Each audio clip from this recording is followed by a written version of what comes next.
Welcome back to the official GeekSpeak Podcast. I'm your host, Sean, and joining as always is my co-host, Josh, Funky Chickeninator, Rudy Rudolph. First off, saying Chickeninator is hard to say fast. This is the podcast where we watch movies, make movies, play games, and more. What else can you ask for? And I will say, DComs will be back with Double Team next week. Asterisk should be next week. We'll be back next episode, Double Team. It should be next week. We will see. I think we really gotta stop saying next week. We've really gotta stop doing that. It's been a month since the last one. Better yet, let's start recording on time. Josh is currently in severe back pain, so he's lounging while doing this. Yeah, trying my best. Doing my best, Julius. I'm going to be very upfront about this. I am right now living in downtown Los Angeles. A lot is going on in downtown Los Angeles currently. There were peaceful protests going on that then the National Guard got sent in for. And they were peaceful. Like 99.95% of these were peaceful. But of course, media focuses on the smallest portion of like the one or two things that went wrong from some people, from individuals. And our current president has sent in the National Guard and will be sending the Marines. And it has gone to chaos now because of that. Shooting people in the streets with rubber bullets for just saying, I need to go home. And that's it. And the most chaotic things I've seen. These are all my streets. These are my family, my friends. These are my home now. This is my town. So if things get crazy, I will be updating people with what's going on more so on the social media of myself and maybe potentially on the GeekSpeak platform as well. With that being said, Josh, also happy Pride Month. Woo! I may be straight, but I'm a supporter.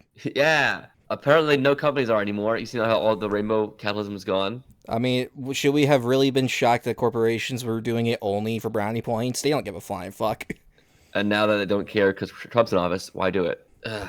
But I will be on that note again, something sad again with the Pride Month detail. A actor from King of the Hill and from Parks and Recreation was just murdered. John Redcorn. He was in Parks and Recreation as Chief. Is it Hetete? What's the name of the? I think that was his name. I don't fully remember. But a hilarious character, great actor, yeah, amazing man. This was a hate crime. He lives with a husband in Los Angeles, and he was killed. To my knowledge, also I think his house was burned down. The only thing I read was that like the guy tried to shoot his husband, and he like jumped in front of him to save him. His last act was being kind, and that's the kind of person he was. I just want to get that out there. This is not like this will not be an all somber episode. I promise that. But that's just something that's very important to bring up. Please love people around you. Take care of your neighbors. Take care of your friends. You never know what people are going through. You never know what's going on. And don't spread hate. Like that's a pretty simple thing. It really should be so easy just to be nice to people, but apparently it's the hardest goddamn thing to them. We are here to bring you news and fun, hopefully almost always fun, but sometimes not, and pop culture and geeky and nerdy culture, and that's what we're going to do today. Josh, let's dive into our first actual piece of pop culture news that will be fun to talk about. Will it be fun or will it make me angry? But I mean, it'll the be content. Fun. I will say the content itself isn't fun because the media itself is fun. Hunger Games stuff. Ooh. The content isn't fun inside, you know what I mean?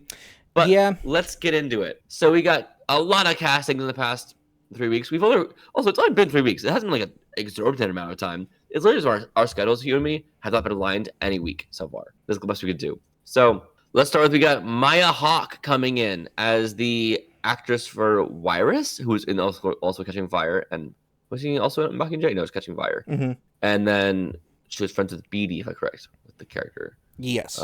Nuts and Bolts. And then we have Lily Taylor, who has been cast as a younger Mags Flanagan, who also was in Catching Fire.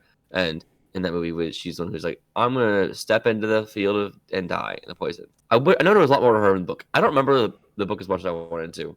It's a good book, though. Yeah, I finished the Sunrise on the Reaping a few days ago, so I want to go back and reread the rest of the series again. Ben Wang was cast as Wyatt Callow. Do you know who's Wyatt Callow? He's one of the kids in District 12 that gets put into the Hunger Games. Isn't he in the new Karate Kid Legends movie? Yeah. Yes.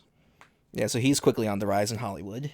Good for him. We got Ralph Fiennes as President Snow. This is such an interesting choice. I'm not against it. Like, I think he could play the part really well. But, like, I don't know. I just think it's very interesting. Because Kiefer Sutherland is right there. But, like, maybe they had talked to him and maybe he didn't want to do it. Or maybe it was just never something they wanted to do. Yeah, I get why you wouldn't want to do that. And I will say there's a transition picture I sent you just now, Josh, of the 3 actors in a row. I see it. I could see the vision. He'll have a wig and a beard, probably. That'd be fun. It's going to be weird, though, hearing him with an American accent. Have I seen him in something where he has an American accent? No. Thanks for the help, bud. Elle Fanning, and it'll be Effie Trinket, which is amazing. Love that. Great choice. That's phenomenal. And lastly, in this casting news, we have Kieran Culkin as Caesar Flickerman. You know what? They nailed it on the goddamn head with Jason Schwartzman in the last one. For Lucky? Yeah. This is one where I'm just like, this could either work really well or this will be just fascinating to watch, because I don't know if his personality matches with the personality of Caesar. Oh, he had a quote that made me laugh. Oh yeah, he said, "Lower those expectations." That's what he said, which is phenomenal to hear from an actor. He's always sarcastic, so I think comes across better for him too. I'm very excited to see his performance specifically, because I don't know how it's going to go, but I'm sure he'll at least be funny for me. Whether it's as in character or not, I think it'll be funny. Yeah. Yay or nay on the overall Hunger Games castings for this new prequel movie? I give it a yay. I think that they're pretty damn spot on with it, and even the ones that I don't know fully, I'm excited to see what they do with the characters. Book is great. I'm very curious how they're going to make this PG-13, because there are some graphic deaths in the book, more graphic than in the series prior, so I'm very curious to see what they do. Is do they did in the first Hunger Games movie, shaky cam and show nothing. Well, there's a character that gets beheaded, and it's a very important thing to see the beheading, so really curious how they're going to do that one. Shadow. I don't know. New news, Josh. We got coming soon to Netflix. We have a film that is called Here Comes the Flood from director Fernando Meirelles, starring Denzel Washington, Robert Pattinson, and Daisy Edgar Jones. It will be an unconventional heist thriller about a bank guard, a teller, and a master thief. This would excite me, but for Netflix, is this gonna be another Red Notice or something? It's a great question. With this cast, I have no idea. Because with this cast, I don't know what's gonna happen here. I'm giving this a tentative yay because this sounds awesome to me. Yeah, I'll give it a yay for now. But it is Netflix, so my expectations are low. What has the director done before? Fernando Meirelles? Let's see. Don't know. They did City of God, The Two Popes, Constant Gardener, City of Men. So something good at least. Yeah, let's see what we get for this one. Yahoo! Next up, yay! We got another movie star in person. I know, I'm so good at this. I'm the best at talking. Brie Larson will star in a new creature horror film called Failsafe. The film follows a young boy who discovers his parents are hiding a disturbing secret about his mother's true nature. Directed by T.J. Mulliner, who did Strange Darling, and written by Brian Duffield, who did No One Will Save You. The Strange Darling involved makes me really excited because I love the direction of that movie a lot. Yeah, the writer of his movie, the one that you said, that name I can't remember. No One Will Save You? That's the one. I said it 2 seconds ago? Yeah, that one was great, and so I'm very excited for this now. Also, Brie Larson is phenomenal as an actress. Yep. If anyone doubts her, please go watch Room. The stress you'll feel is too much. And that is a yay from me. And then I'm going to go with some update on the new live-action After the Last Airbender show, a show I've seen 2.5 episodes of because I got so pissed off at everything that was happening. I had to stop. Again, for context, for anyone who doesn't know, in the new podcast, the original show is my favorite show of all time. My cat's name is Momo. Momo, please get off the counter. She's not going to listen to me at all. We got castings for season 2 and 3 because they're filming both of them back to back, which is smarter. Yes. For these kids aging. Yes. Because how old is Kiwantio now? Guy. Let's see. Katara. Let's see. 19. Great. Love it. She still looks young, I guess. And how old is Gordon? Gordon Cormier age? That's Aang. Our Aang currently is 15. Wasn't he 10 or 11 when he cast? This is great. It's taking forever. Good thing filming them back to back is very smart. I'm going to send you a picture here. We have a Hama cast already, which is going to be interesting from the Puppet Master episode. We got Ursa, which is Zuko and Azula's mom cast. We got Lo and Lee as one person, of course, cast because they're twins. I don't know any of the actors. Up front, I don't know any of them. But we have the castings for Faye. Who is Faye? That is not a name I know for a main cast member here, which could be an original character, could be renaming or giving someone else the first name who never had it or whatever. I don't know. Yang Chen. I mean, everyone here looks great.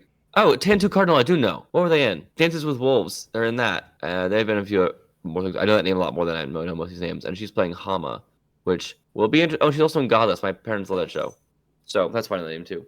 Sure. I am tentatively going to watch the show at some point. I will finish it once all it's out. I'll try and just binge it and be like, this is bad or good or just neutral or something. But I don't know. It'll never replace the original. That's just not going to do that. No. It's also vastly confusing on the choices they made in this show. But let's get into After the Last Airbender. Real tea, Josh. Real gossip. Real stuff. Ready for it? Sure. we are getting the Legend of Aang will be our movie with Aang. We got a new logo. That's fun. You saw it, right? Yes. Looks kind of cool. It has been delayed though by 9 months, October 9th, 2026. Almost near my birthday. I'm gonna watch an Last Airbender movie in theaters. That'll be kind of fun. Starring Dave Bautista, Steven Yeun, and Eric Nam as the cast. I am very curious how it's gonna go. I thought it was gonna be focused on the Aang, or like the adults of the gang, which it still could be, but The Legend of Aang doesn't suggest that to me. Also, The Legend of Aang, I'm pretty sure, was the overseas title of the original show. So, curious. Anyway, sure. Yay for the logo, nay for the delays. And delays make me upset. Ready for more delays? I have 2 more on this list of things. What a shock. TMNT, Mutant Mayhem was delayed, the sequel, by almost a year to September 17th, 2027. Remember the days of when sequels would come out like 2 years after the first one? I miss those days. Josh, you're absurd. That can never happen again. I'm so sorry. I know. Delays on the Avengers movies. This is not a shock at all. No. Avengers Doomsday has been delayed to December 18th, 2026, and Avengers Secret Wars has been delayed to December 17th, 2027. Weird that they're going for December. That's fascinating. They've been doing May beforehand. Yeah, I don't know the reason behind it, but I'm glad they kind of realized, like, oh, maybe, we would probably kill all of our FX teams by being like, all right, we just start filming this, get ready to release it in 1 year exactly. Like, that's fucking insane. Yeah. So, yay for delays from that one. Yes. Big time yay. Crazy they originally planned it to be so soon. Yes. You see the Wicked for a Good teaser? I did. I'm excited. Yeah. We did a whole episode of Wicked, and complicated thoughts on it and stuff and whatever. It's still a fun movie. I will say this. The For Good teaser, I see people saying, it ruins everything. No, it doesn't. It shows really doesn't. Absolutely nothing. This is they also clearly changed things in this and added things. Yeah, if you're going to make this 2 parts, then you got to, like, add some stuff into it to justify it being 2 parts. And they definitely did. Like, this is not from the musical. Okay, I'm curious to see where this goes now. They also did clearly reveal, they didn't reveal any of the actual big things, and they played a bit of No Good Deed. But that's fine. They don't need to reveal anything specifically. Even that song can be a spoilery. They also cut out parts that were to be spoiler in the first place. So good job. My only concern with that is they might have people might just go ahead and just list that song out of context now. They're like, oh, what's that one? And then think it's okay to listen to. But whatever. That's on them. It's hard to also spoil a show that's 20 years old. So yeah. I don't have a lot of thoughts on this one. It was fine. The same problems with the lighting, same problems with the coloring, same problems with how it was shot. But they can't change that. Yeah. You notice that too? There was one shot of Ariana where she's lit from every angle, and the sun is apparently in every angle around her. It's so strange the way they lit that movie. I don't get it. You're outdoors. Where is light coming from? Of course, from Peter Jackson's point of view, you could say the same place the music's coming from. A non-diegetic. But whatever. Spider-Man! You like the guy, Spider-Man? He's a neat dude. We got some rumors. But nothing set in stone here, but we'll find out. Apparently, Mark Ruffalo is going to be returning as Bruce Banner / the Hulk in Brand New Day. I want to know why. I get the man can't, have his own movie, but, why? Also, Scorpion, Boomerang, and Tombstone are rumored to appear in Brand New Day. This is according to an individual who attended the Disney Blockbuster Consumer Products panel the other day. I mean, okay, Scorpion should return. That should happen at some point. Yeah. Tombstone's cool, and it kind of goes alongside with the Mr. Negative stuff I've been hearing lately. There's been a lot of rumors lately about Mr. Negative coming in and doing kind of a Spider-Man PS4 kind of storyline. That'd be interesting. Yeah. How would that go alongside Mark Ruffalo returning? I don't understand it. I don't know. They've been teasing a World War Hulk movie for a while. My only thought is if they had Mr. Negative, he could twist the Hulk, The problem is that though, Marvel still can't make a solo Hulk movie though. That's the reason we haven't gotten one. So a World War Hulk movie. I think we can soon. I don't know if Universal's gonna let them though. When does it end? I don't think there is an end. I don't think there is either. I want to double check this. Universal Studios has already lost distribution rights to the Incredible Hulk. Then I'm even more confused now. Probably over in June 2023, but that might not be that. Is that just distribution? Is that just the movie? Okay, so there is only the movie, The Incredible Hulk, not the character. That's funny. That's because it said The Incredible Hulk. I don't know how it works with the Universal stuff as much. I have no idea. But if they want to get a Savage Hulk, I feel like Mr. Negative would be a good way to start with that, I guess, to undo some stuff that was done. Yeah. But I don't see the point with it. Give me a movie with this character without another Avenger. Just for a bit. And don't say Far From Home. Doesn't count. It was all about the loss of Tony still. Josh, how much pain are you in right now? Pain. You're very helpful.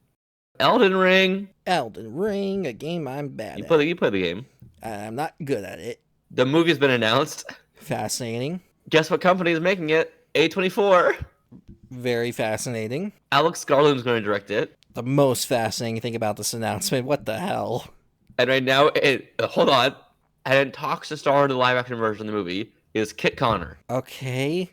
It's not as weird, but it's still confusing. The entire idea about it is very confusing. Alex Garland did like Civil War, right? And Ex Machina? Yeah. Yeah. Weird choice for everything here. The entire thing about it is weird. And like, how is A24 going to have the funds to like make the movie as like huge and weird as it needs to be to do it correctly? The creatures, the monsters. Like at minimum, that's like $100 to $150 million that they would need. Are you interested in the idea of an Elden Ring movie? No.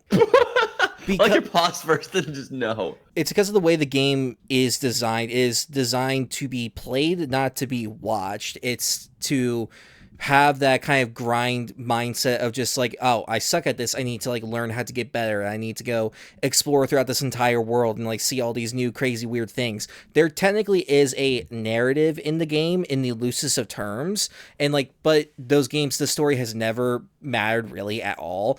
George R.R. Martin basically just like made a lot of like lore and stuff for it, but there's no real cohesive narrative to it. So like, I genuinely have no idea what the hell they could do for this as a movie. That would be a fun challenge, I would say, as a filmmaker to try and make one out of it. But I don't think it's a good idea in the long run. I mean, there's no narrative in Minecraft either. They made a movie for that. Yeah, so. But that's one where you can literally make any kind of narrative. This is a game that technically has one. But again, in the loosest of terms. Hey, at least it's not Chris Pratt or Jack Black to start. Oh, don't tempt them. They'll do it. Replace Kit Connor with Chris Pratt. I'm just picturing it's me, Elden Ring.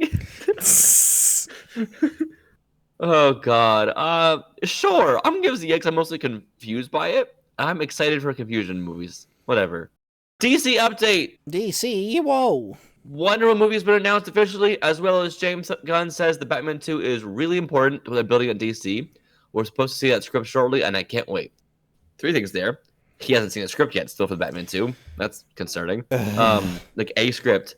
On top of that, really important what they're building at DC does not imply the Batman universe to me. Also, if it's taking this long to write a script, is that because they had to change a lot of stuff. That's what it is. It's still one of those things like potentially like could work, but I would prefer if he got to like stay in his own like universe, do his own thing. Yay for Wonder Woman. Yeah, I'll give it a yay. I'll give the DC update overall, yeah, I guess, because at least it's an update about Batman. Sure. Stranger Things news for a show I might not even watch because everything's going on. But the final season has the worst release dates I've ever seen in my life. Ready for it? Yes. Volume 1, it's 3 volumes. Volume 1, Thanksgiving. Volume 2, Christmas Day. Volume 3, New Year's Eve. What is with Netflix being so terrified of a weekly release schedule? Seriously, I do not understand it. Why they're so insistent on the binge model, and yet they'll do this shit for some shows just for the hell of it. I do not understand it. It is so frustrating. Volume 1 is 4 episodes. Volume 2 is 3 episodes. Volume 3 will to the finale. Jesus Christ.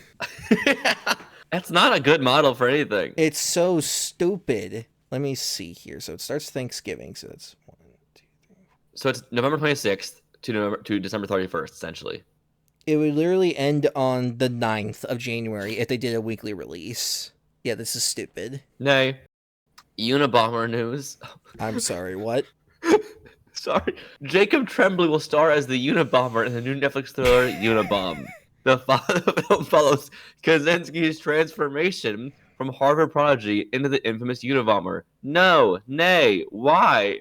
I'm so anti-actual serial killer or like terrorist movies and shows, generally speaking. Especially like, here's how they became them. Like, Okay. Like, I don't understand the fascination of making shows specifically about the serial killer themselves. It's one thing if it's someone trying to solve, like, the murders that they committed, that's a different thing. But if we're showing the inside the psyche and the mind of this person, like, I don't know if that's, like, such a great way of going real about person it. who hurt real people. Yeah. Right. I guess Jacob Tremblay's have you seen them side by side before? Of him in the Unabomber? I have not. Click this link and just look at the picture. In no world do they look even remotely similar in any way. Also, I think of Jacob Tremblay as being a kid still, which is funny to me, but he's not. He's not a child anymore, which is weird to think about. Time moves. He was in Room also. Yeah. The Black Phone 2 trailer, Josh, did you watch it? I did. I'm actually excited for this, and I like that they're going into the more supernatural aspects of it than the last one did. Yes! It's interesting to me. The first one was fun. We did an episode of the podcast about it. Go find it from past episodes. But it is a fun movie. This one, I am so curious how they make a sequel to it. This looks interesting. Yeah. Not a lot of thoughts on the trailer overall because it's not long, it's a teaser. But yay. Another teaser time, Josh. Another? Del Toro's Frankenstein. Also for Netflix only. This pisses me off so goddamn much. Nay. The trailer looks great. Nay. I want to give it... I'm doing our glass onion rules. Damn it, you're right. Yeah, I gotta give it a nay. Like, as much as I'm excited for this, like, the trailer looks fantastic. I'm so excited for it. I have to give it a nay because Netflix is a bitch and they don't like movies, but they'll only put it in theaters if they think it'll get Oscars. Don't know why they don't think this one wouldn't get Oscars, but sure, whatever. This feels like what Eggers did for Nosferatu for Dracula. Yeah, it could do very, very well in theaters, but Netflix, again, are complete morons when it comes to understanding how movies and TV show works when it comes to distribution. So, of course, they would make a moronic move like this. The trailer itself looks amazing. That's all I'm going to say about that. It looks great. The acting looks incredible. The focus on making Victor into a monster also is great. It looks fantastic. Yep. We have a casting for the Vision show, Josh. The show is still happening. Why is it still happening? Why? Well, Tanaya Miller has been cast as Jocasta in Marvel's Vision for Disney Plus, and she was in The Haunting of Bly Manor, the show, and also Haunting of Bly Manor, Haunting of Hill House, I think, and she's been in Years and Years, Obey. She's done a bunch of stuff. I only know her from Fall of the House of Usher. I only know her from I watched a bit of Haunting of Hill House. I saw her in that. She's playing Jocasta. If you know who that character is at all. I do not. I'll send you a picture just for the look because it's a cool look. It's very robot-y. Oh, okay. I remember her. Yeah, I am interested for sure. And the casting, or joining Marvel, sure. I am mostly curious as to what is going on. Why are we doing a TV show still? Just gonna be honest. Maybe because it was like on the docket for so long, and they probably already like were in the stages of making it. They're just like, all right, even though we're gonna be kind of done with these, we might as well just like go through with it. In my knowledge, I thought Jocasta had something to do with Ultron as well. I could be very wrong. I haven't not know much about the character at all. But if that's the case, it would make sense having the Vision show. Yeah. Yeah. She's like a female Ultron. Oh, which is funny okay. funny to me having like gendered robots in the first place. Just in principle, it's kind of funny. This one's the female version of the evil robot. Okay. Yeah, and I have our last piece of news, Josh, that I'm going to just say very briefly with the words protect these children. Oh, no. The main trio was cast for Harry Potter. Comments have been turned off on most posts about this stuff already because it's been evolved into why is Hermione brown is most of the comments. That's like the least shocking thing to me about this whole thing is that people are just going to be fucking morons and assholes to children. Also, people are investigating her race. I don't know her race she is. People said she's white, people said she's not. Who cares? That's not the point. This shouldn't be made. J.K. Rowling has been on the record saying every profit she gets from this, she's donating to hurt trans people's lives. So she's trying to pass anti-trans legislation in Britain using this show. We also got a bunch of castings like the Philomena Kunk actress. I don't know her name now. Is going to be Mrs. Weasley. I don't know. A lot of people in this show have been calling this show, and I don't understand the choices most of them did. Like Nick Frost as Hagrid disappointed me. John Lithgow disappointed me. Like everyone's disappointed me hopping in the show. But also Tom Felton's returning on Broadway as Draco Malfoy again in Cursed Child. I get that from like a certain perspective as like a brief, fun one-off thing. I would be like just like really sad and disappointed if he got cast as Lucius in the show. To me, that'd be like, all right, dude, like come on. We also got Lucius and Draco. I don't know who they are, but we got them cast. I don't care. I'm mostly saying that we have a bunch of captains now. I don't care. Protect these children, please. I blame the adults for this joining the project here. I don't blame the kids, of course. The adults are established actors who had a choice, and they could have chosen not to do this. I wish them all the best. I think that this trio needs to be protected. I'm not going to say their names. I do not want them to get hate online for anything. So I'm trying to not direct more hate toward them in any way. But Josh, that brings us to right at a half hour. We are heading into our first main topic today, which is Sinners. We have 2 movies today we're talking about. That's why there's no decom. We're doing Sinners, and we're doing the beautiful movie that is Mission Impossible: The Final Reckoning. Yes. Letty, what do you want to start? Oh, Sinners, I will say, heads up, there's timestamps down below. This will be all spoilers for Sinners. It's been out for 2 months now, and on top of it, it's hard to talk about anything in this movie without talking about something that has more depth or meaning behind it, what would be called a spoiler. Yeah. I don't know what in this isn't spoilery in any way. Okay, Michael B. Jordan plays twins. There you go. That's not a spoiler. Josh, what was the plot of Sinners? Oh boy, you got 2 Michael B. Jordans in this. I can't go wrong with that. No, Michael A. Jordan, Michael B. Jordan. Yeah, we got Michael A. and Michael B. Jordan. It's the 30s. They are former gangsters that want to leave that life behind and open up a juke joint down in their home.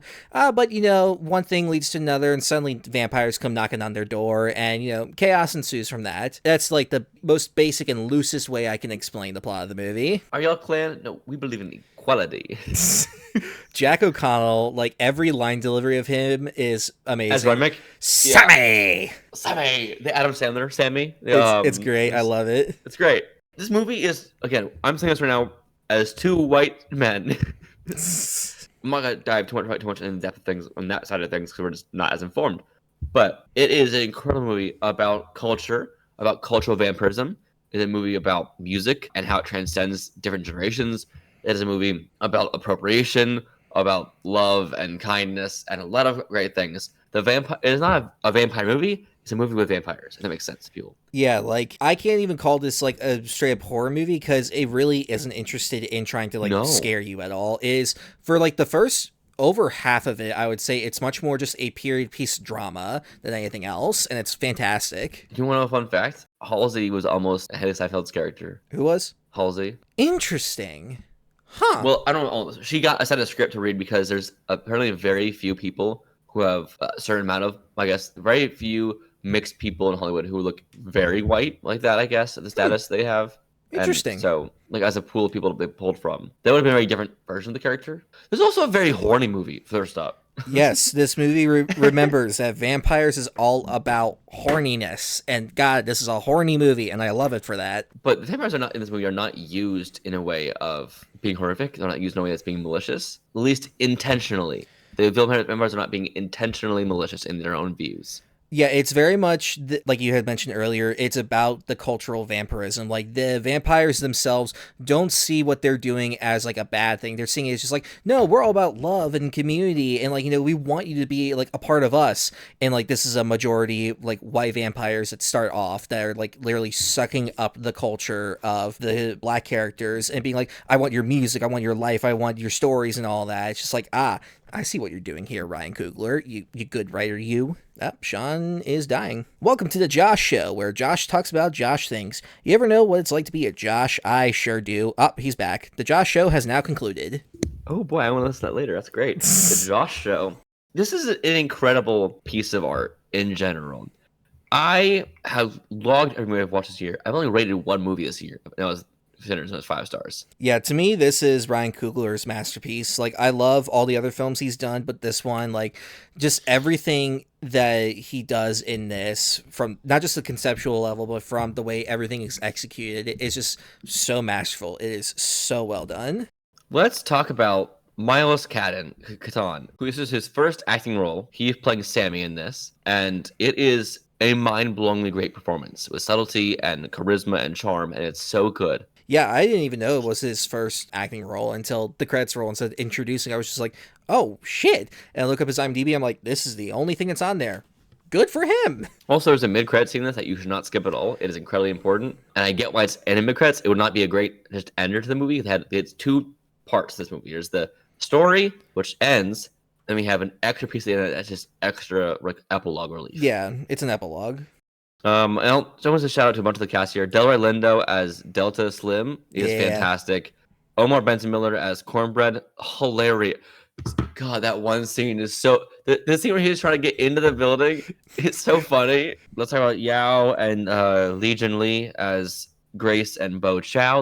And of course, they were fantastic. When Bo was like, "Come on, girl, I got the keys, let's go," with the eyes glowing, it's like, okay, that's a great minute there, great moment. I love when who went to the market with Sammy. That was Smoke. Yeah, that's right. Sorry, my Smoke in my head is the older one, even though they're twins. I have him pictured in my head as like an older brother. Yeah. And the scene where he's like, he just shoots someone in the ass and the knee is great. That was so funny. I know how to describe this movie very well. You have to have seen this movie. If you haven't seen the movie yet, please go watch it. It's gonna be us just geeking about how great this movie is for a minute. Yeah. This will be our short part of the two main topics. I just want to touch on Sinners as a movie in general because we haven't had a chance to talk about it yet.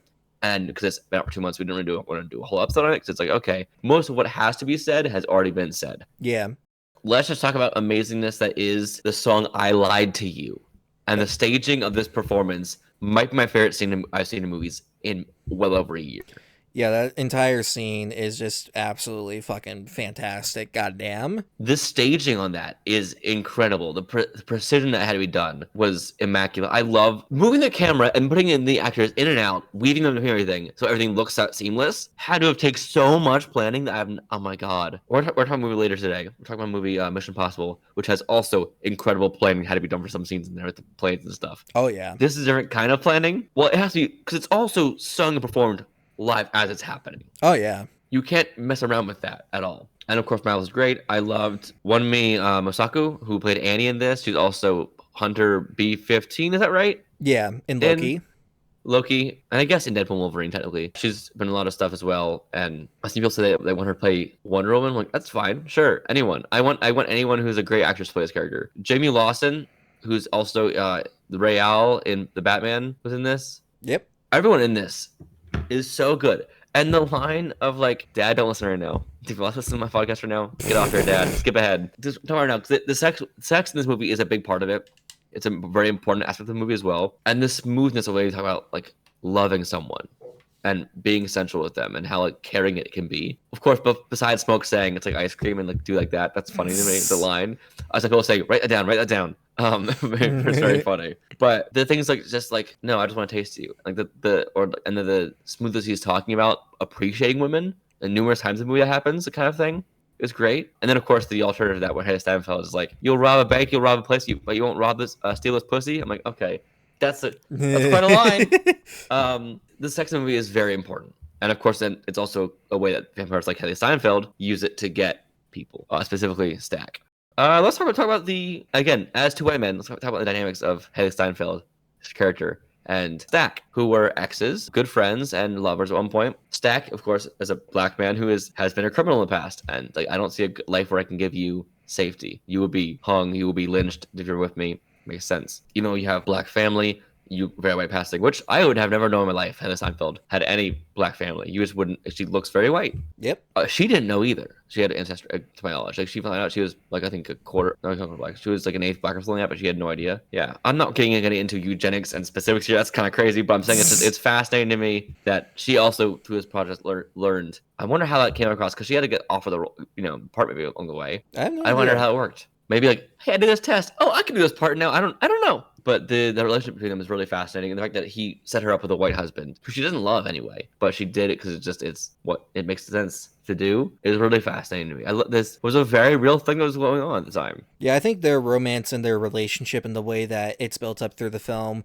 was just really well done. And then like, especially with the epilogue of how they're still together in, not the best of conditions necessarily, but you can tell that even after all this time, like that love has never waned. I don't know. I just think that it was a very subtly but well done relationship. And let's talk about the wonderfulness that is the foreshadowing. I called it to you. You're like, I didn't even notice that.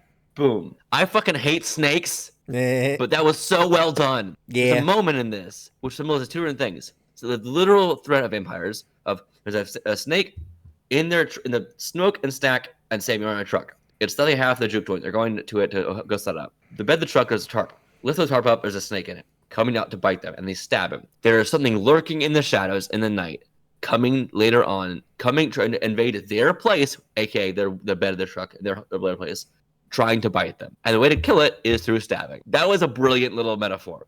Oh, but yeah. on top of that, the snake also can represent this like the grip. It's the "Don't Tread on Me" logo, like which a lot of people can have used at some point, is a broken up snake. So there's things like that.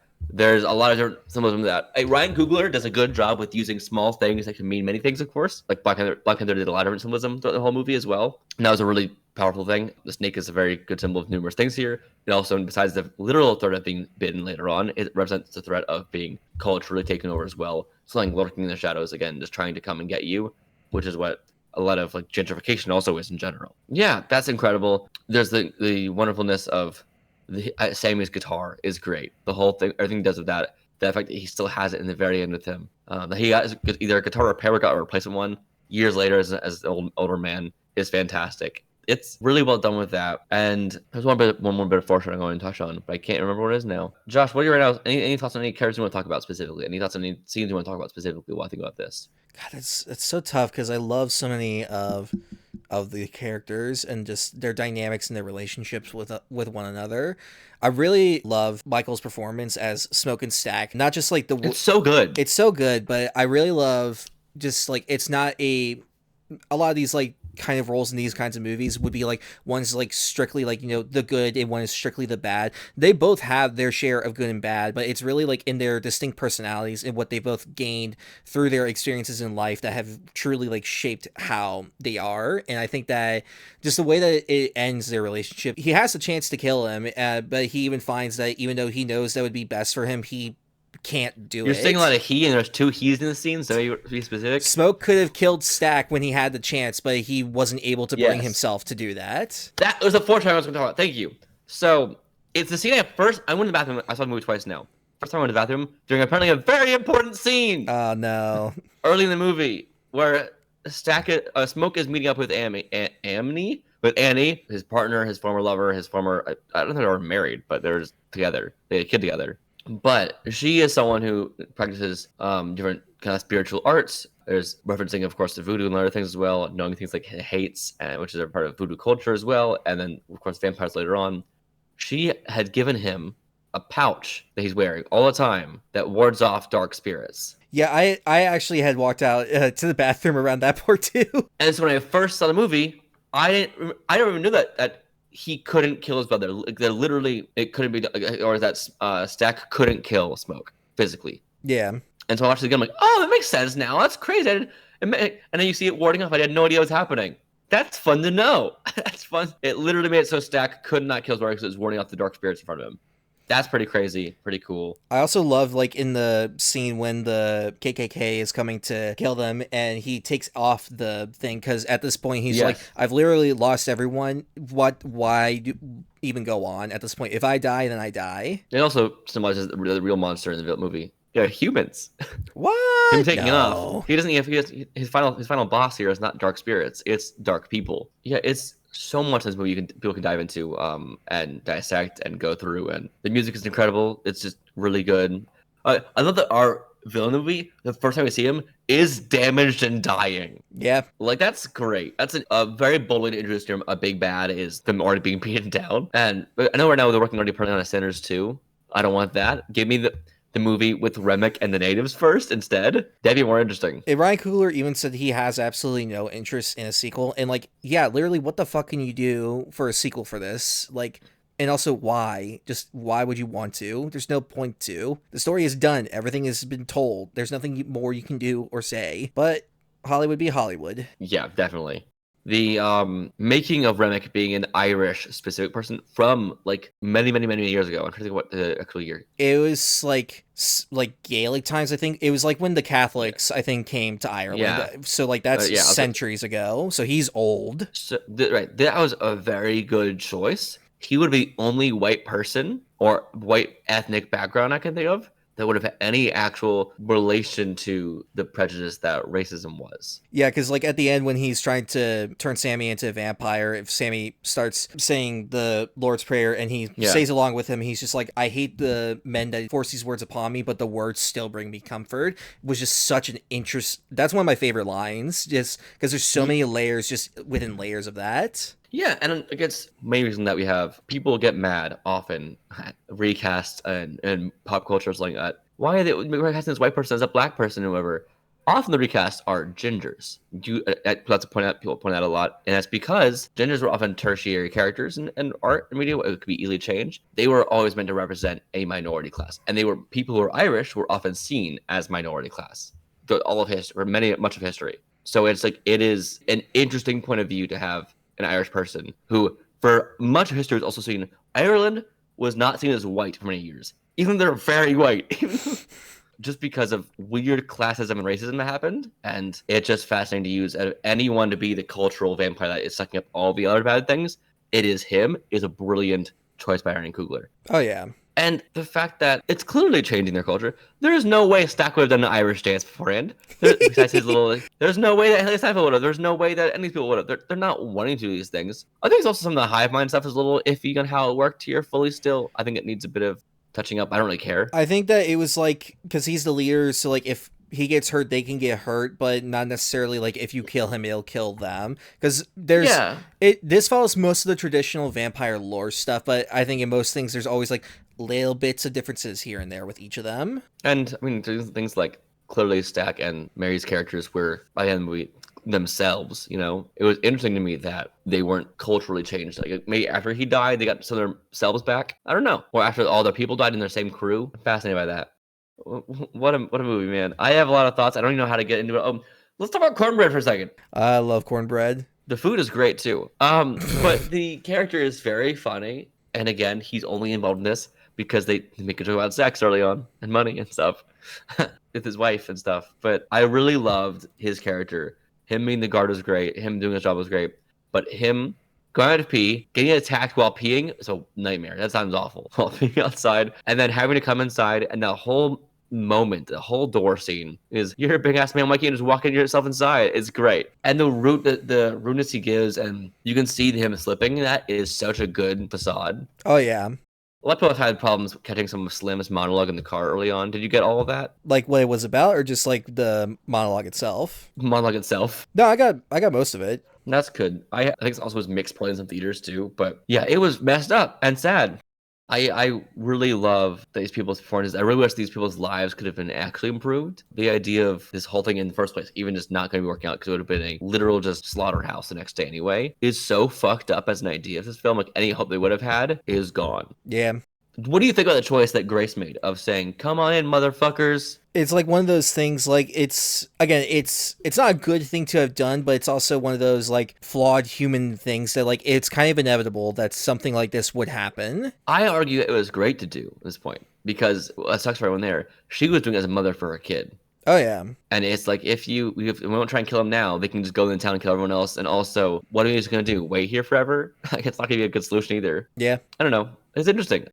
Josh, what are any more thoughts on Sinners? It's great. I love that Smoke got to see Annie and his baby at the end. That was great. I don't really know if I have any more thoughts. Like, it's just a genuinely, like, incredibly well-made movie, like, that you can dive in deep to for hours and hours, just, like, analyzing every little bit of it. And that, to me, is the mark of, like, you've truly made something special when you can find so many new things on each different rewatch. Like, I've seen it 4 times now, and I'm always picking up on something new. You've seen it 4 times? Yeah. Love that. I will talk about a bit of the religion part of this. I remember this. So Christianity is very fascinating in general for the use of how it's been used in history and in oppression as well. Specifically, the using same he needed to escape, not just these vampires. He needed to escape religion. He needed to escape his pastor dad, and he's preacher boy, and he needed to escape that as well. And the line you pointed out to earlier about these words still can be comfort, but used to put me down. He's been put down his entire life also using the same words of God. Yeah. And the same thing as well. And of course, that's what white people use to put down also black people for centuries as well. That's how a lot of slavery was using that, and the Bible was taught and all this stuff. And that's such an important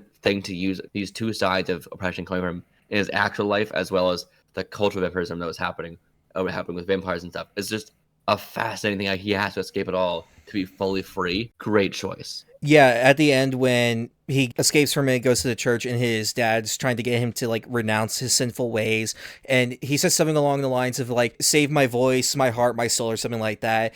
And, like, to him, what that's supposed to be is just, like, you know, God, Jesus, and all that. That's what's supposed to be. But for Sammy, it's, like, music. It's Delta Slim, and it's, like, the friends and family that he has, like, outside of this. Like, he has no ties to what his dad thinks, like, he should be having. And he literally almost lost all 3 of those things that night. And so he makes makes the choice of being like, no, I want to keep what little remains of these that I have rather than lose them forever, essentially. How do you think he explained the scar on his face years later? The 3 lines. Did he just, Wolverine followed me? I wonder what the actual thought was. I mean, it's probably just like something along the lines of like some animal like attacked me. That's probably all he had to say. Josh, yay or nay on Sinners? Oh, obviously. Very big yay. I'm going to give it a hooray. The highest of yay. Ooh. Let's move on to our Mission Impossible movie. Different tone shift here. Very different tone shifts. So I watched all these very recently. They kind of blend together a bit. I'm sorry. It's a lot. Tisk, it is tisk. the same base story most of the time. Like in terms of like, you're on your own, Ethan. We don't trust you anymore. Even or having a friend on my own. I need to know a team. The government's against me, and I need to solve this problem. I did it. We trust you again, Ethan. Oh, actually, Ethan, we don't trust you now. What's going on here? The IMF is not a very secure agency. It's not a very well thought out agency at all. It's fine. So, despite the Tom Cruise of it all, pretty fun movies. I love this. This was great. I am a sucker for a great finale, and to me, this was a great finale. I had a blast with this one. Do you want to go non-spoilers first? I don't know how we can, because it's also part 2. What's the spoiler for this? I mean, people kind of go into this with the knowledge of like this is continuing the story from the last one. Sure. So, non-spoilers at first. This will be but referencing the previous 7 movies. Ving Rhames is great. Yep. Ving Rhames is great. Simon Pegg's great. Haley Atwell's great. Everyone here in this does a great job. Palm Clementoff is great. Kit Ridge is funny to me that he's in. The way he's in this movie is always funny to me. I think he never gets to do much in these movies overall, but he's fun to watch. Yeah. Holt McCallany, who plays Serling, John Voight's character's son, is fascinating. Yeah, that was one of those choices of just like, do we need to make him this? He does look like him. He does look like him. Like after they said that, I'm like, oh yeah, I guess I could see that. And then who else was that character? Also, this is the last movie I watched. I watched Stitch and then this last. Oh yeah, Stitch came out, guys. I guess that's part of the news. I don't care. I don't get me talking about it. It just makes me mad. Nick Offerman was wasted in this movie. Yeah, but I mean, it was fun seeing him there. Yeah, give him a better part. Henry Waddingham was also wasted in me. I thought we could both get more to do. Like even Tremel Tillman, who was the submarine guy. Now they used him correctly. When I saw this in New York City a week or so ago in IMAX, literally once he showed up and gave his first line, everyone like started cheering and clapping. It was great. No, I mean like he was used right, but like he was used more than anyone else. I wish that Nick Offerman or Henry Waddingham got used more. Shea Wiggum, who's that guy? Who's this? He was the guy you're talking about, John Voight's son. Oh yeah. Interesting characters for sure. Let's get into the worst part of the movie for me by far. Egregious amount of flashbacks. Jesus fucking Christ. That annoyed me so much. Even okay, the worst one of all was, hey guys, remember these dead bodies from last movie? Here's how they died again. Like, shut the fuck up. Yeah, there's definitely some uses of flashbacks. I'm like, do we need that? It feels like they were trying to play it on the safe side of making sure that if you didn't see the last one, you got the picture, since they took away the part 2 of this, which is still stupid to me. Yeah, and then like there's like a little bit too much exposition on some things. But again, like in the grand scheme of things, I get why it was done, because you're wrapping up like, 30 years of movies. So like you gotta make sure everyone's on the same page. But I think there could have been more natural ways of getting some of that information across. That took me out every time. Like, okay, we don't need a flashback here at any of these points. I wish we removed every single one of them. It would have been a better movie to me, personally. Maybe one. Literally just one for there's a character who returns closer to the end. And I was like, who is that? Because they look a lot different. It's been like 30 years. So I think having a flashback just for them would have been, that's the only one you keep. Just at the moment, just like, oh yeah, that's who that is for people. That's it. But even maybe not, because they also explain who he was again later on. So I don't know. It's just, yeah. Where does this movie start? What's the first scene in this movie? Please, I'm trying to separate Dead Reckoning in this one. So this one, it starts out slower than the last one. It like starts with Ethan getting his mission from the president and basically kind of like rounding up the team of like, all right, we gotta go after Gabriel. We gotta like get this. But then he gets trapped and he has to... Also, Gabriel's the worst villain so far in these movies to me. How can you say that when the villain of the 4th movie exists? Who's the 4th villain, actually? Never exactly. Mind. There you go. Hold on. That doesn't solve it. They all blend together. That's what I'm saying. It's not a matter of... Hold on. Ghost Protocol, right? Yes. It's a great movie. Yeah, it's a great movie. Terrible villain. Who's the villain? Some dude that just wants to blow stuff up with a nuke. There you go. Okay. Out of the actual villain list, I don't think he's great. I didn't love Gabriel as a whole. I think that, and this is like where my only like real gripes with this, and I don't know if this was because they had changed some stuff along the way, but it feels like that they took out a lot of his backstory, him and Ethan's backstory, and like their relationship for some reason. I don't really know why, and because of that, it feels like you don't have as strong of a connection. Because part one like heavily implies that like whoever that woman was that he killed like was very close to Ethan. It could have been like a lover, could have been girlfriend, sister, someone that he knew and cared about. But then that also got cut from this. I'm just like, you put such a big emphasis on that in the last movie that I thought we would have explored that a bit more. Because, like, he's the only real villain that Ethan's ever had a true, like, fear of, like, when he, like, first saw him again. Again, I don't know why it got cut or changed, but it is kind of disappointing that they did, like, do that. Cool stunts. Very, very, very cool stunts. That plane one at the end. Whew! Dangerous stunts. Goddamn. Stupid stunts. It should not have been Tom Cruise doing them. It should never be Tom Cruise doing these stunts. It's so reckless as an actor, as a producer. It's not smart. He broke an ankle on Fallout or directing part one. Fallout. Yeah. It cost millions of dollars to do that. Next time, don't do that. Or counterpoint, keep doing it because it looks cool. Yeah, I don't think that this movie is a masterpiece to me. I don't think it's as incredible. I think for me, Fallout is still the best. Oh yeah, and I understand a lot of complaints about this movie. People have with this movie. I really like. There's a sequence in the middle of the movie that's underwater. I want a movie of that. Just that. That whole sequence was fantastic. I could have watched 2 hours and a Gravity-style movie like that. Oh yeah. I think this movie benefits from that scene greatly. It helps a lot with the overall like intensity of the movie. I wanted him to have more physical consequences afterwards than he had. I mean, I get it, but yeah. He's magical at this point. Oh yeah, he has the greatest luck of anyone in anything. No, he has the human body of a god at this point. Oh no, that's completely fair. That's fair too.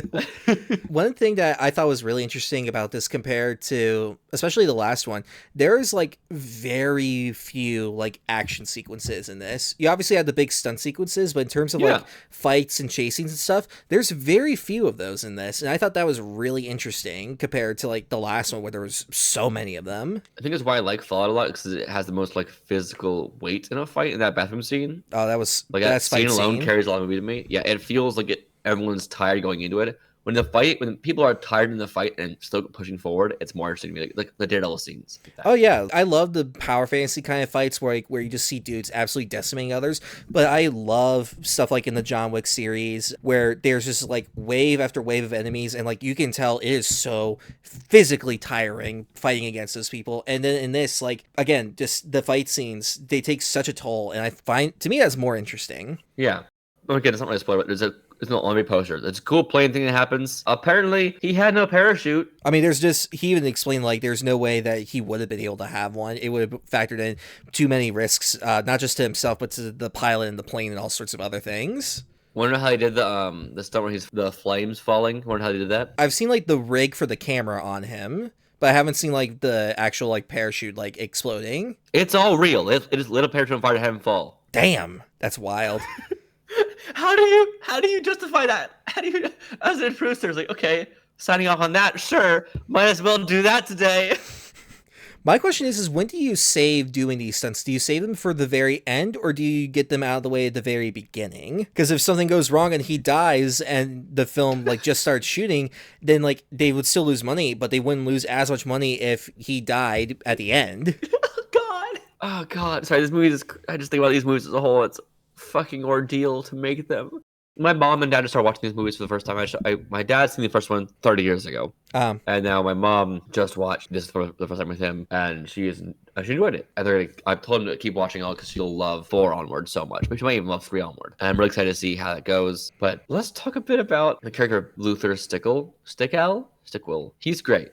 Oh yeah, great character. I love. There's a scene early on. You see how why is he dying in the beginning of the movie? This was something that part of me was just like, okay, maybe this was like a narrative element that got cut along the way, or like maybe there was just something going on with Ving Rhames that we don't know about. But I was listening to Christopher McQuarrie give an interview about the movie, and at some point when they were making it, he had originally intended it to be told like out of order, like with like the different narrative beats, not like a straight linear kind of story. So maybe at some point we had learned about whatever was going on with Luther, I have no idea. I was very confused. There's a lot of things that in this movie where I feel like the song is just a little off. So he has like a nasal cannula on his nose, like he's like doing things while in a nursing bed in what looks like a dungeon.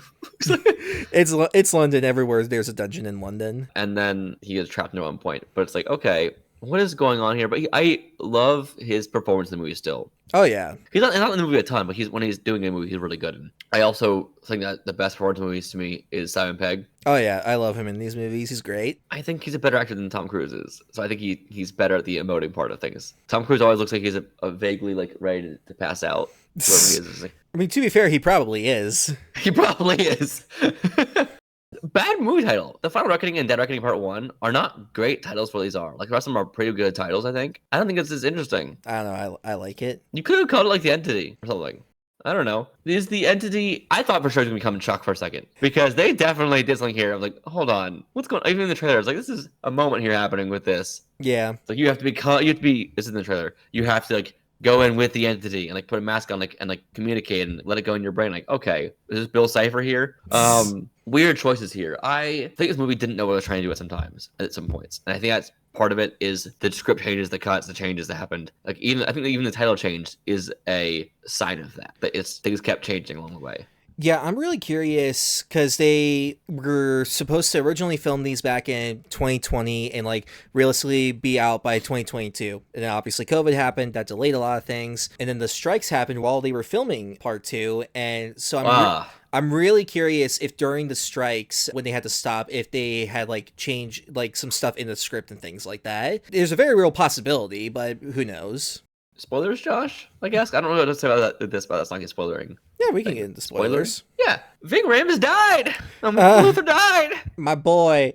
God damn you, Gabriel, you bastard. I think it's so funny that he met Luther 30 years prior just because he got a random crew of people and he happened to stick around. And he became one of his closest friends. Like, God damn it, I'm sad now. I thought Benji was going to die. I'm glad he didn't. I really appreciate random military guy becoming a good guy at the end.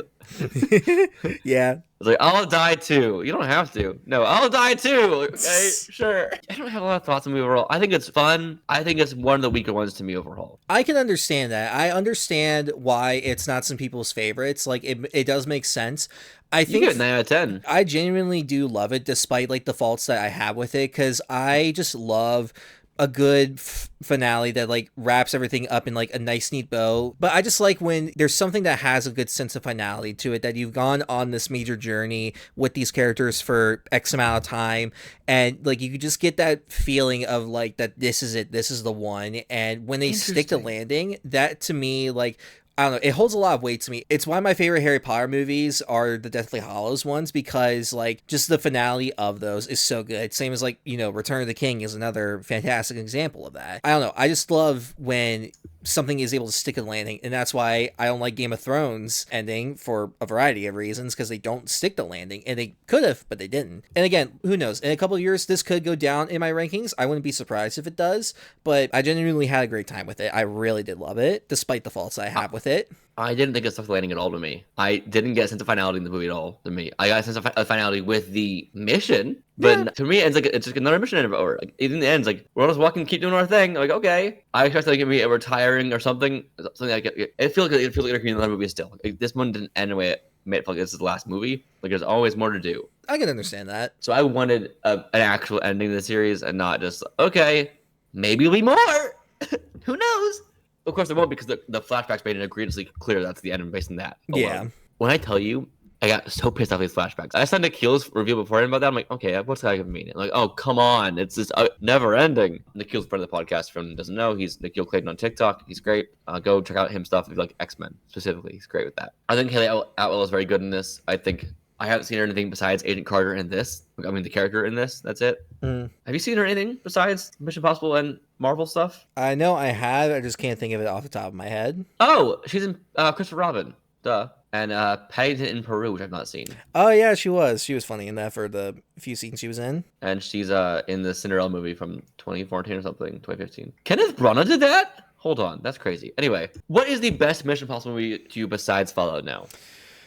God, this is so tough because, like, I don't know, because so many of them are so high on my list. That's the issue. I can find a million reasons for so many of them of why they would be, like, in second place. I want to say, like, Rogue Nation would be next, but, like, the MacGuffin in that is not the strongest, and even though he shows up in the sixth one, I don't think that What's-His-Face, the villain, is the best in the fifth one, but it's got so many great action and stunt sequences in it. 4 is so goddamn good, but the villain is so fucking weak in that one. Speaking of MacGuffins, in this movie, he waited too long to put that USB thing in there. He had it in his hand for a minute and was like, I'm going to hold it here for a second. Well, look, I think when you're in his situation and, like, you're trying to not die like that, his brain's probably going through, like, a couple of things. Sure, but do that first. You can do that and then keep thinking. I don't know. That's funny to me. It's always down to the last second on these movies, too. Oh, of course. It has to be. It has to be. And you know they're going to win. Like, it's Mission Possible. None of these have been impossible. I don't know. I think you and I have different definitions of impossible. Like, that's shit that they should not have been able to accomplish. If it was done, it's possible. It doesn't become possible until afterwards. It got done.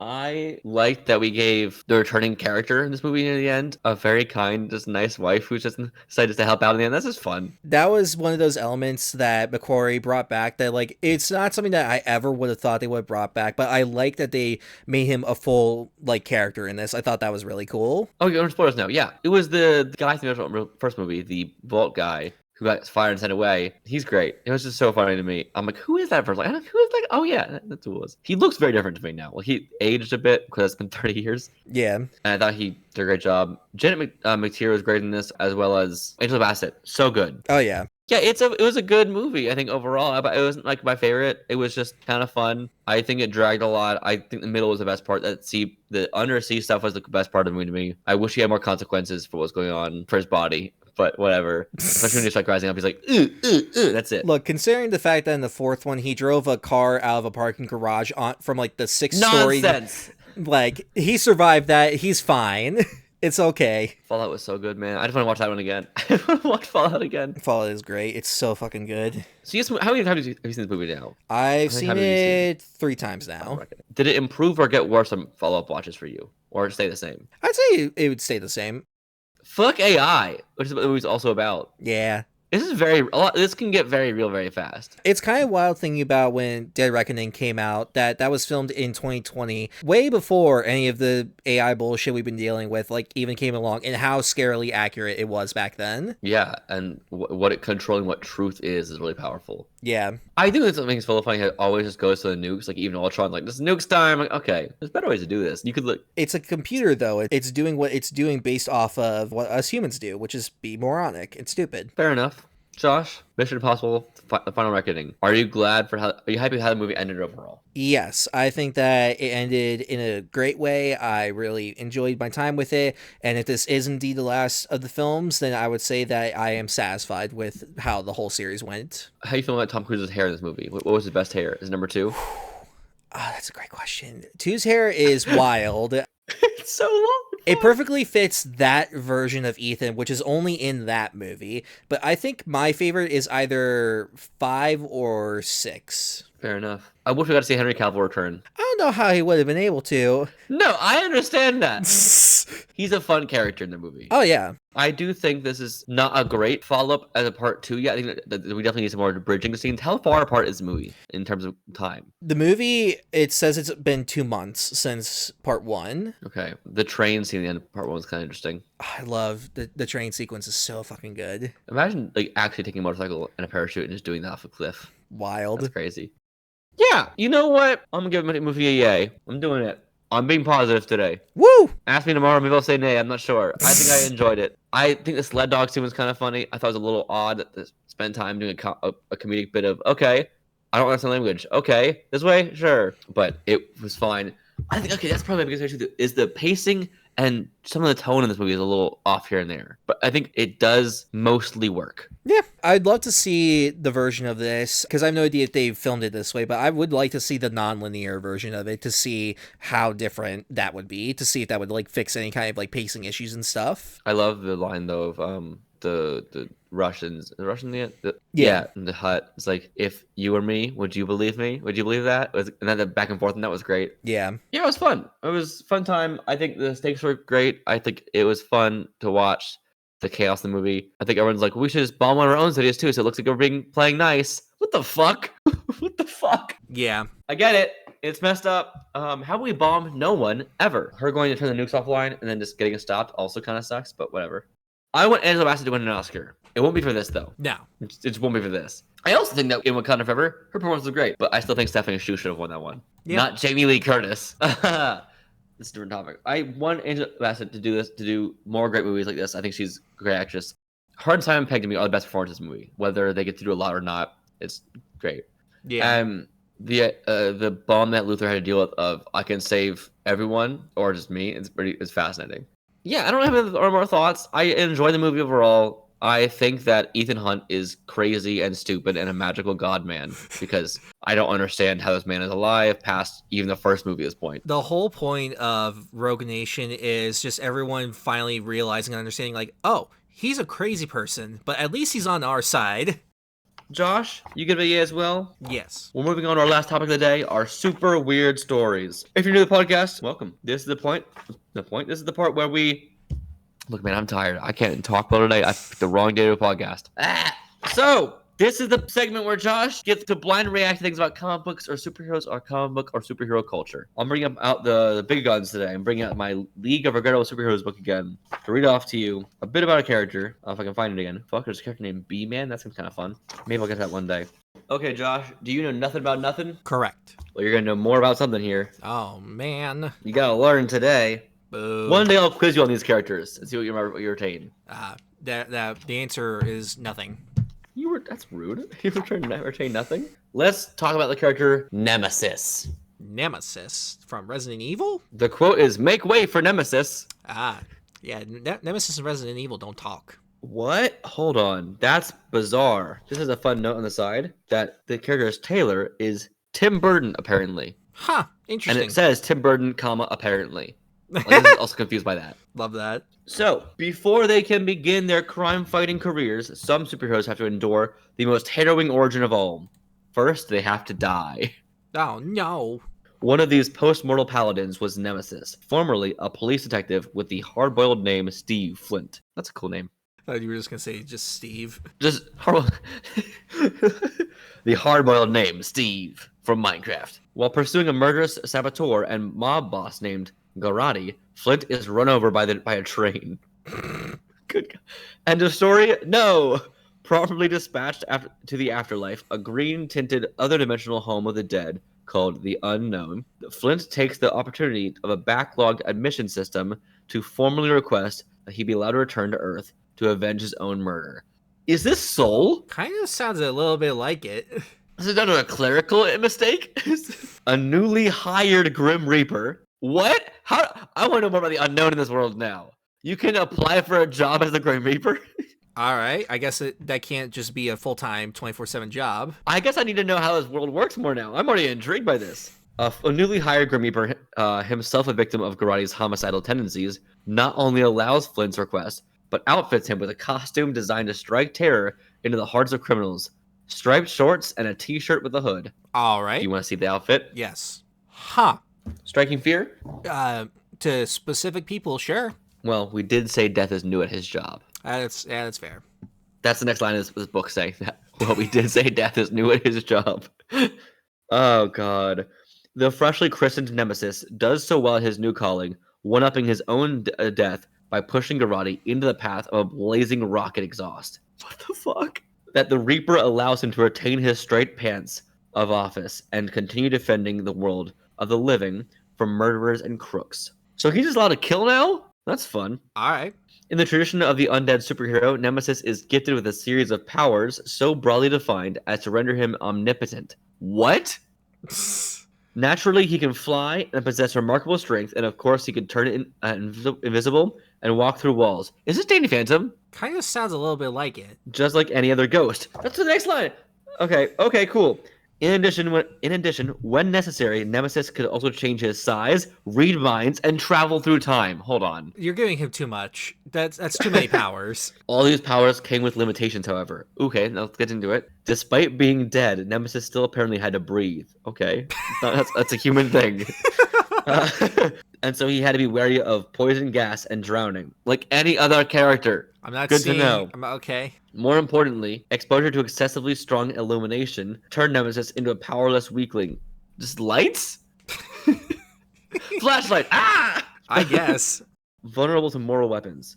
Life wasn't all duty and danger. Nemesis had a mortal earthly girlfriend. Of course. Leda Ravelli Craig. Last name is Craig. Is not a great name for it. I don't know. Although the Grim Reaper disapproved of the relationship. Is this a father now? My death daddy says no. And it says in parentheses, isn't that always the way? I love that this book is also sassy. And the couple had a tendency to argue. This book is commenting saying ditto. What is this book doing? When taking time off from his duties, Nemesis retired to a high-rise apartment in one of the unknown swankier zip codes. There are zip codes in death? How's that work? After a respectable few years battling evil on Earth while balancing the ultimate long-distance relationships, Nemesis hung up his hood for good. Presumably, he retired to the unknown, where he is still waiting for his death certificate to be processed. Guess what year this was from? 1963. You're 2 years off. 1965 is when he debuted. By Richard E. Hughes as Zev Zimmer and Pete Costanza. Adventures in the Unknown, number 154, from American Comics Group. Honestly, I can see this being a character that can work today. The problem is it would get Danny Phantom comparisons a lot. Yeah. And even the beginning origin would be kind of like, is this like Soul, the clerical or stuff? Like, that would happen. But you could edit the powers to make him a little less powerful, maybe, or give him more weaknesses. Besides great illumination, whatever that means. And breathing. Great question. He has to breathe. Yes. So do I. Problem with me is his name, because now anytime I associate the name The Unknown with that Willy Wonka AI thing that happened like a year or two ago. Like that whole thing, because the thing made up a character called The Unknown. So that's anytime I hear that, that's what I think about. That's a good bit. I respect that. Josh, can you see the character being used again in modern media in any way? Could that come back? Problem is that the power is too broad of how much they can do. I could see it in like a comedy. Maybe one at a time. Yeah, I could see it like in a more comedic kind of thing, something like a Teen Titans Go-esque or Harley Quinn show kind of thing, where comedy is much more at the forefront and like play into like the craziness of the character being called the Unknown, but also being the Grim Reaper and all sorts of other weird shit. I mean, Nemesis isn't a terrible name, I guess. You could also just remove the time travel and improve a lot for his character. Yeah. Or alternatively, remove like super strength, remove flight, so he can so time travel, but it doesn't give a huge advantage necessarily. Yeah. Or like make it a limited time travel. You can do like a few seconds at a time. You can probably add more strength to his powers to make it so it's still a lot of cool powers, but not like indefensible. That's our podcast, Josh. Woo! Where can people find you online? I'm at places. I'm on YouTube at Josh Rudolph, Letterboxd at Nerd for Film 28. No, it's just my name now. Never mind. It's also my name on there. Instagram at G_Rudy16.